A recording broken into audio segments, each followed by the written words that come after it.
Hey, Wisdom Seekers. Welcome to the Insights into Books podcast. Here we discuss insights of note-taking books.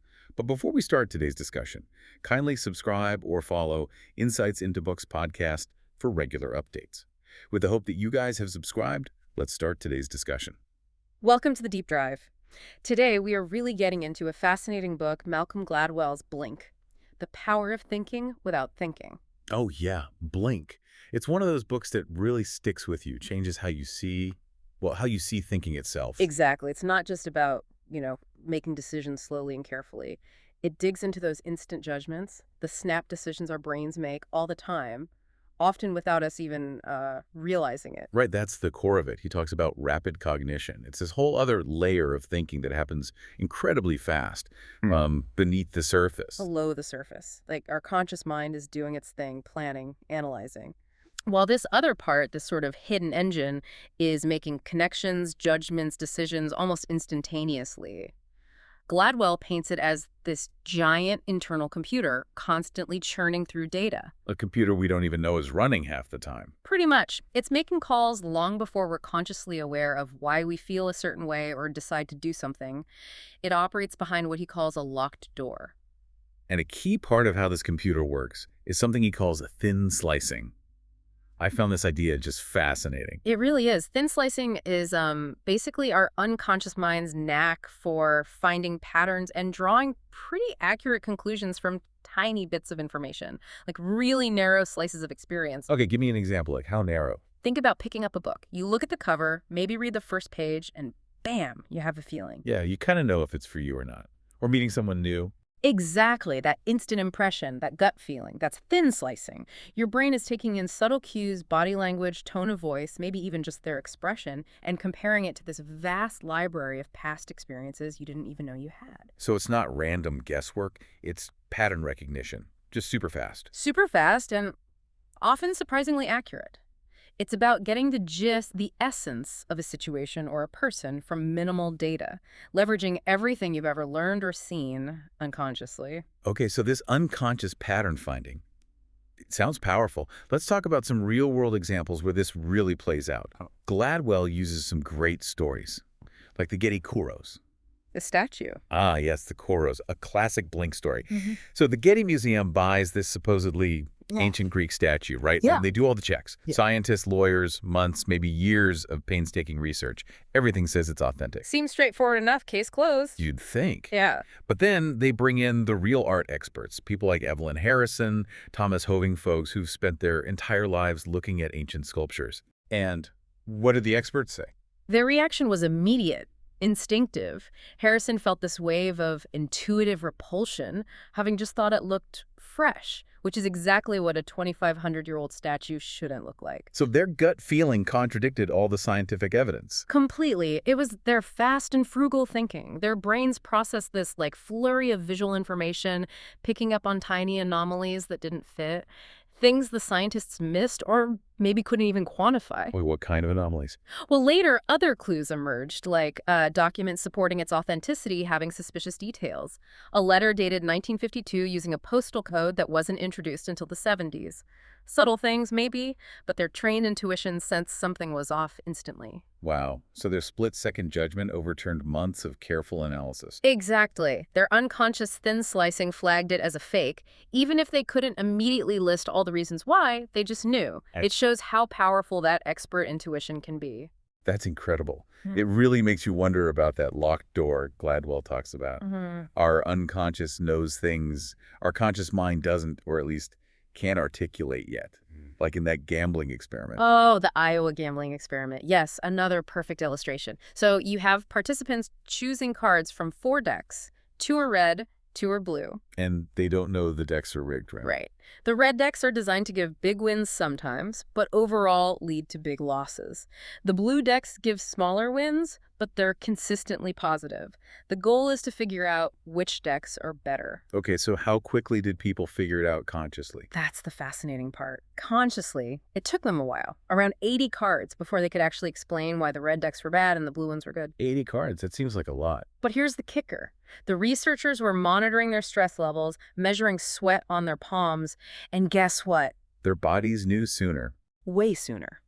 After only about 10 cards, people started showing stress responses when reaching for the red decks.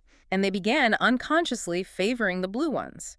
Their bodies, their intuition, picked up the pattern almost immediately. 10 cards versus 80. That's a huge gap. It's a massive gap. It shows that unconscious learning, that rapid cognition, is miles ahead of conscious understanding. Your gut feels the danger long before your rational mind can put it into words. It's working behind that locked door, nudging you. So it's not just about spotting fakes or feeling risk. This thin slicing applies to judging people too. You mentioned meeting someone, but what about competence, like judging a teacher? Absolutely. Nalini Ambedi's study on teacher effectiveness is mind-blowing in this regard. She had students watch incredibly short video clips of teachers they'd never met. How short? Like really short. 3 10-second clips, or even shorter sometimes, just 3 5-second clips. And the clips were silent. Silent, so they couldn't even hear what the teacher was saying. Nope. Just watching their nonverbal behavior, body language, expressions, presence, that sort of thing. And then they had to rate the teacher's effectiveness. Okay, and how accurate were these ratings based on, 15 seconds of silent video? Astonishingly accurate. Their ratings correlated very strongly with the end-of-semester evaluations from students who had actually been in that teacher's class for months. Get out. Seriously. Seriously. It shows how much information we pull from these thin slices. We're incredibly efficient at reading nonverbal cues and making surprisingly reliable judgments about competence, warmth, confidence, all those subtle qualities, almost instantly. That is remarkable. It suggests we're constantly evaluating people based on these quick impressions, even in really complex situations like marriage. I know Gladwell talks about John Gottman's work. Yes, Gottman's Love Lab. It's another cornerstone example. Gottman and his team studied thousands of married couples. They'd bring them into the lab, ask them to discuss a point of conflict. Sounds like fun. Huh. Yeah, probably not. But they recorded everything, and not just what was said.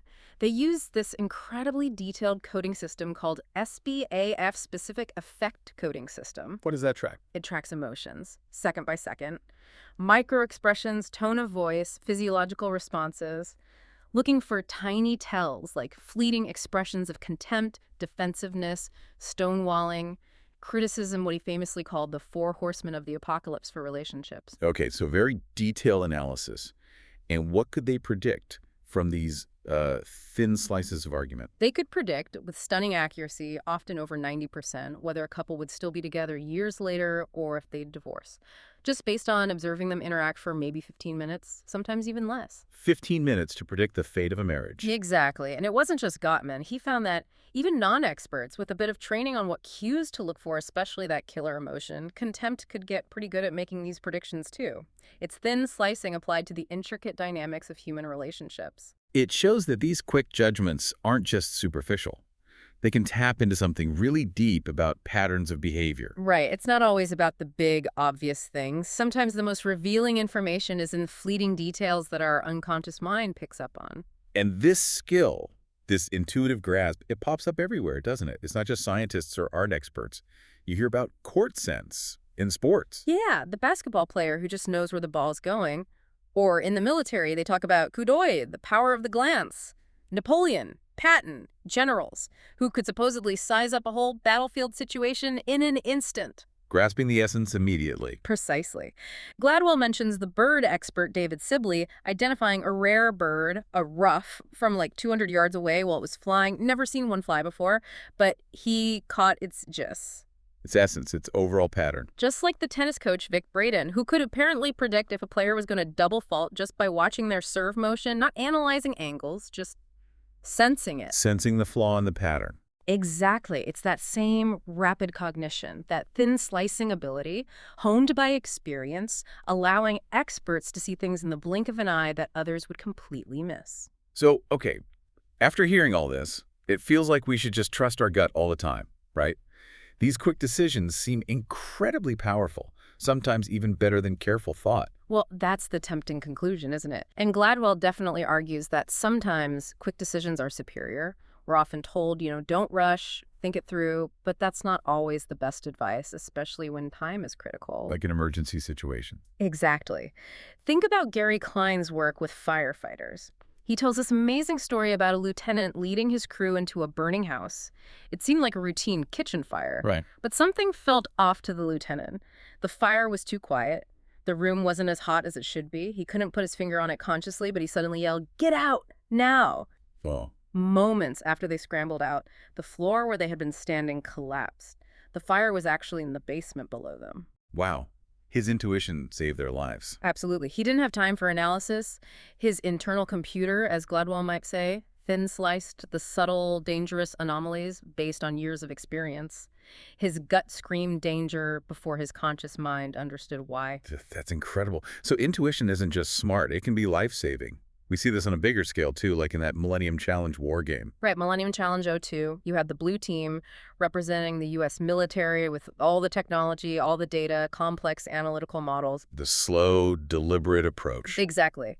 And they were up against the red team, led by Paul Van Riper, a retired Marine general playing the role of a rogue commander in the Persian Gulf. And Van Riper took a different tack. Completely different. He deliberately avoided complex analysis. He relied on improvisation, intuition, unpredictable moves, used motorcycle messengers to avoid electronic surveillance, used small boats in swarms, basically acted quickly and decisively based on gut and experience, not overwhelming data. And how did that work out against the data-heavy blue team? He crushed them, sank a significant portion of their fleet in the first day or two. They actually had to reset the whole simulation. So his intuitive, faster approach completely overwhelmed the slow, analytical one. It did. It showed that in really complex, chaotic situations, like real warfare, trying to gather all the information can actually paralyze you. Sometimes, acting quickly and decisively based on a well-honed intuition, a thin slice, is far more effective.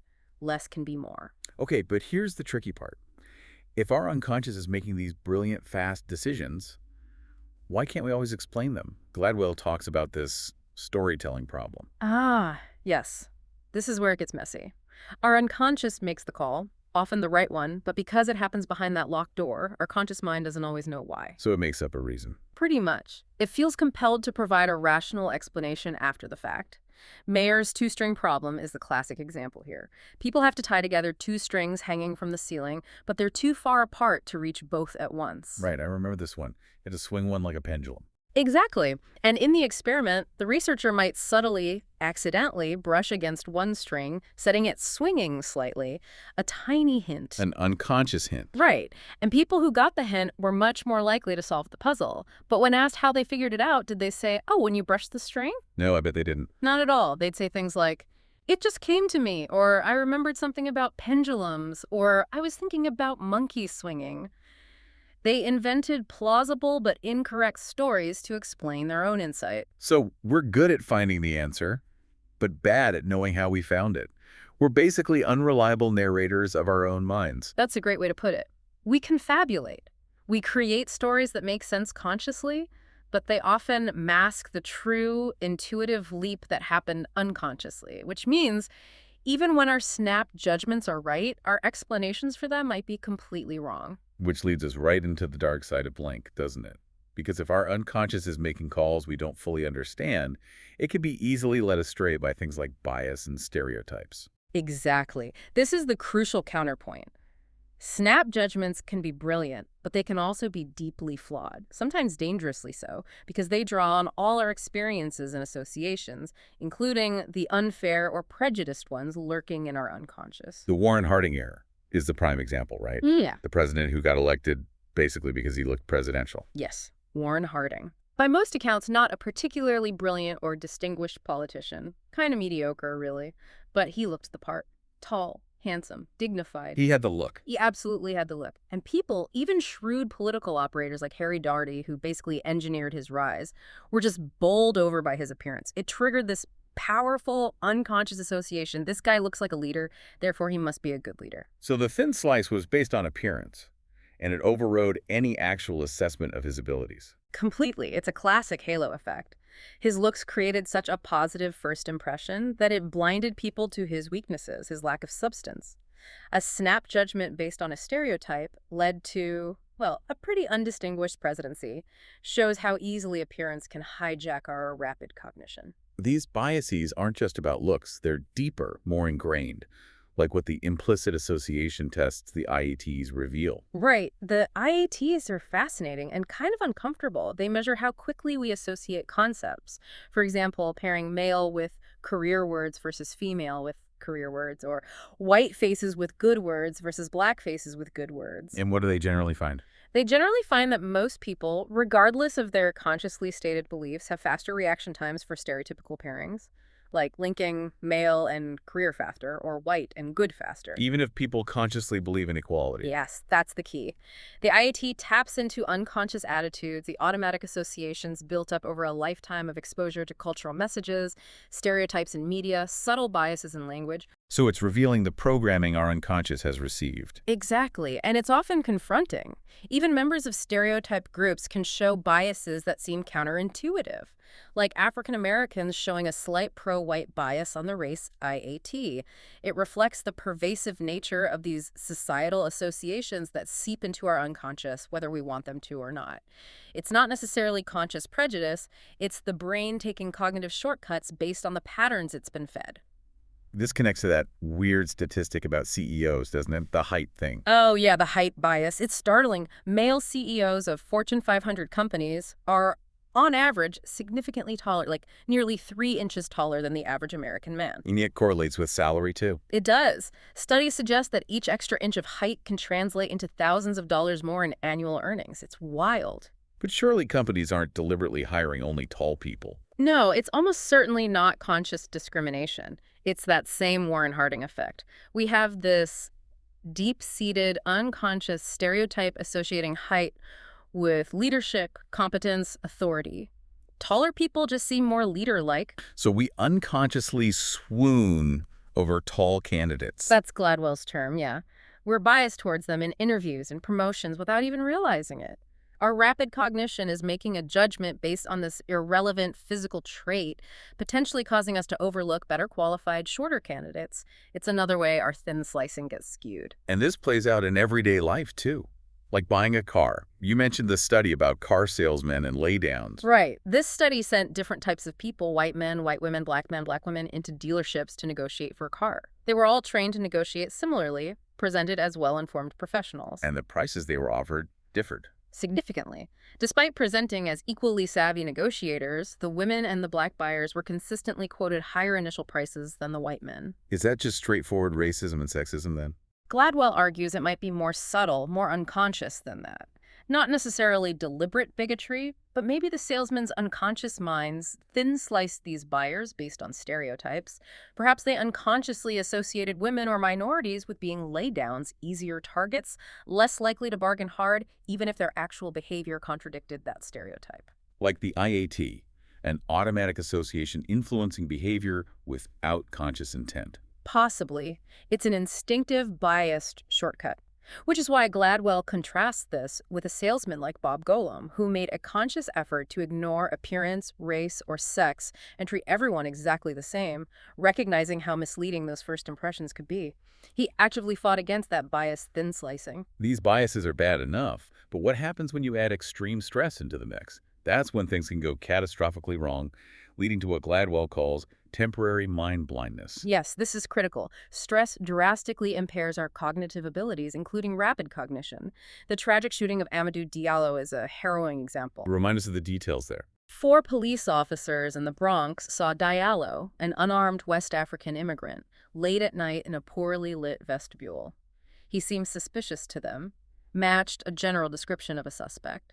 They approached, things escalated quickly, he reached for his wallet. And they thought it was a gun. They fired 41 shots. It was a terrible tragedy.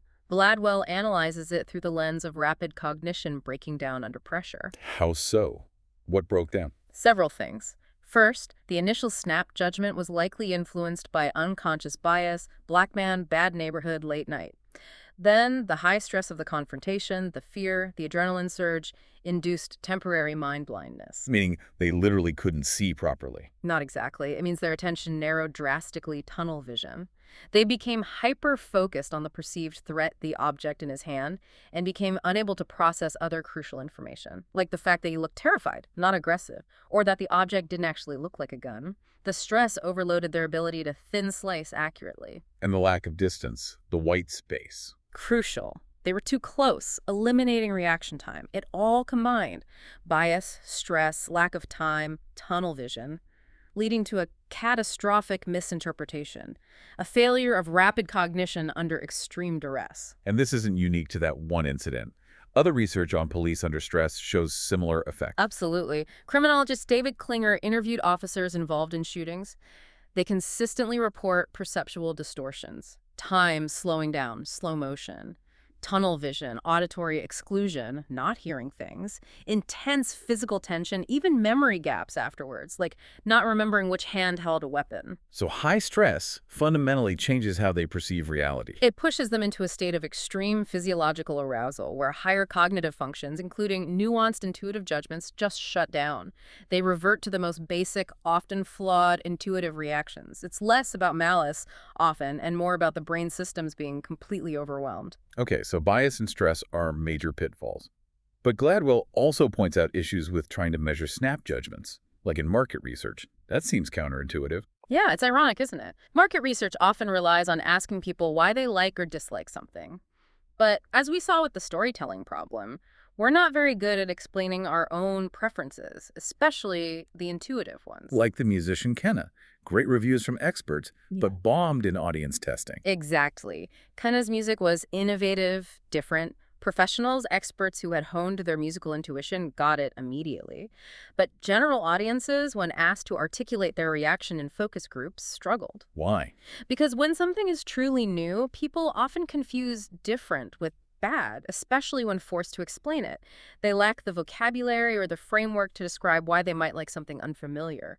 So polls and tests that rely on verbal explanations can be really unreliable for genuinely novel products. They measure articulated opinion, not necessarily gut reaction. This sounds like the new Coke disaster all over again. Textbook example.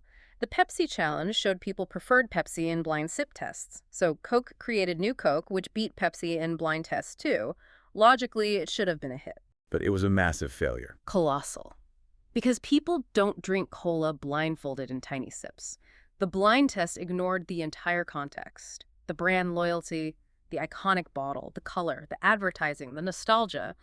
All those unconscious associations, what's called sensation transference, profoundly affect our perception of taste. So the research method itself created a misleading result by stripping away the real-world context. Precisely. It was a blunt instrument, measuring something that wasn't actually relevant to how people choose and experience soda in real life. It failed to capture the holistic, often unconscious drivers of preference. And this happens with other products too, things that seem weird at first but become successful. Definitely. The Aeron chair is another famous example. That mesh design, totally revolutionary for ergonomics, but initially people hated it in tests.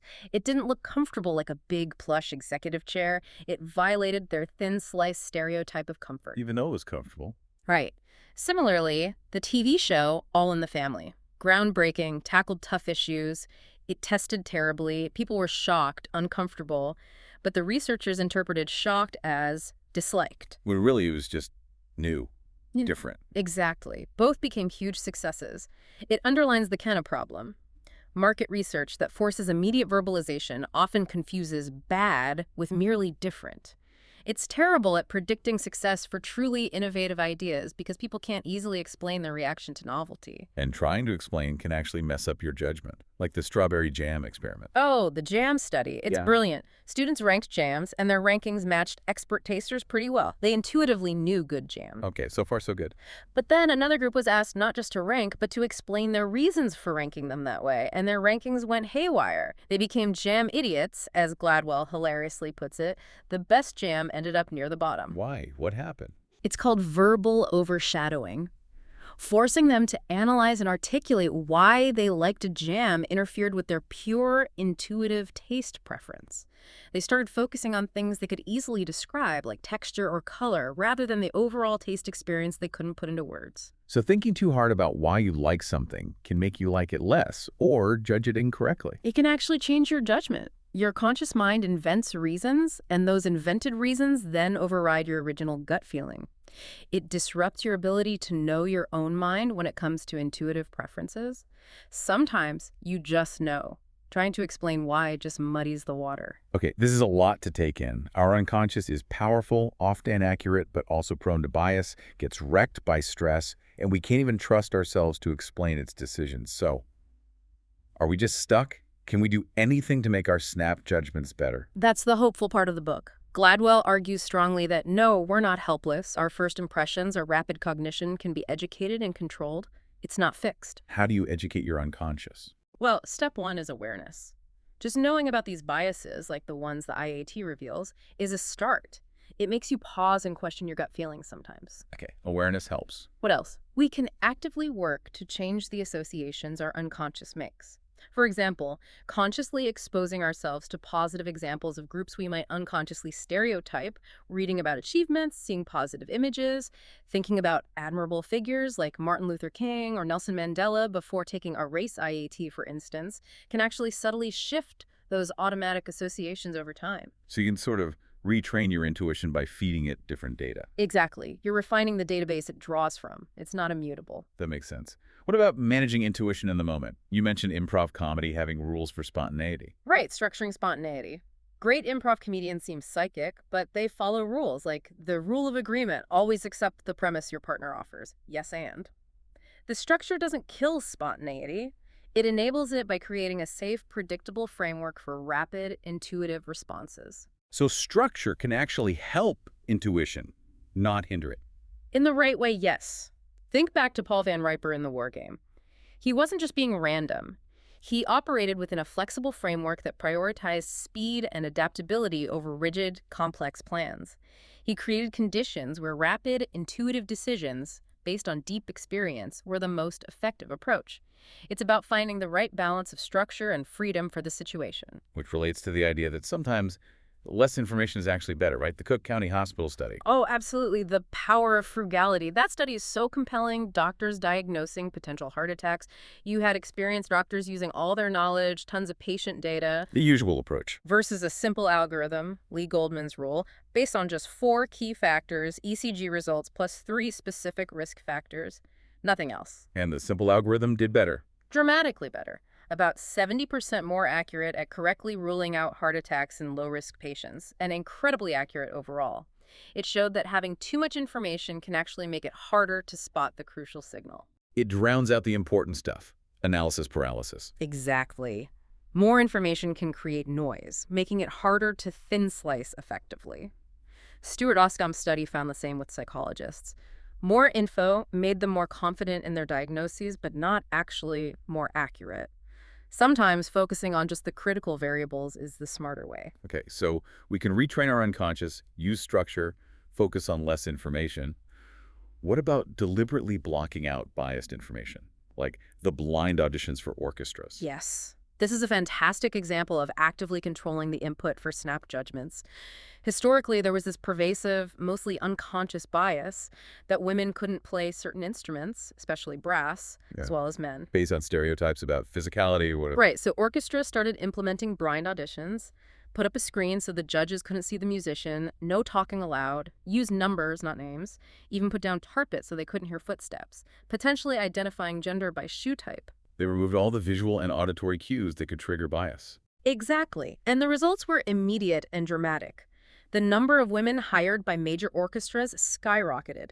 People like Abby Conant, a trombonist, finally got judged purely on their sound, not their gender. The screen allowed their talent to be heard without the filter of unconscious bias. Precisely. It shows that we can structure situations to deliberately remove the influence of misleading snap judgments based on things like race, gender, or appearance, and allow for a fairer assessment of actual merit. So it seems like the goal isn't to get rid of intuition, but to make it smarter, more reliable, and to know when not to trust it. That's the essence of it. Intuition, especially expert intuition honed over years, can be incredibly accurate and insightful. Think about Paul Ekman and Sylvan Tompkins studying facial expressions. The microexpressions guy. Right. Tompkins could apparently read entire personalities just from fleeting expressions. Ekman later codified this with FACS, the facial action coding system, basically creating a science of reading faces. It shows that intuition can become incredibly precise, even explainable, with enough focused effort and expertise. Like professional food tasters, they aren't jam idiots. Not at all. They spend years developing a highly refined palate and a precise vocabulary to describe subtle nuances of flavor and aroma. Their intuition is both sharp and articulate. They've trained their rapid cognition and linked it to conscious understanding and language. That's true expertise, making the unconscious accessible and reliable. So, wrapping this all up, Blink gives us this complex picture. Rapid cognition, thin slicing, it's this amazing mental superpower. But one that comes with significant risks bias, stress vulnerability, the difficulty of explaining it. Yet it's not beyond our control. We can educate it, structure situations, be wary of information overload, use blind assessments. Ultimately, Gladwell suggests that truly effective thinking isn't about choosing instinct or deliberation. It's about finding the right balance between the two. Knowing when to trust that immediate blink and when to slow down, analyze, and question that first impression. It's a skill then, learning to manage both systems. A skill we can all cultivate. Which leads to the final thought, really, for you listening. How much of your own day, your own decisions, big and small, are driven by these unconscious blinks? And now that you understand them a bit better, how might that awareness empower you to navigate your world more effectively? That's a really great question to ponder. It definitely makes you think differently about, well, thinking. This was it on today's Book Think Again, guys. Please subscribe and follow us for more such insights on various books. And also do not forget to join our social media network to stay in touch and get updated.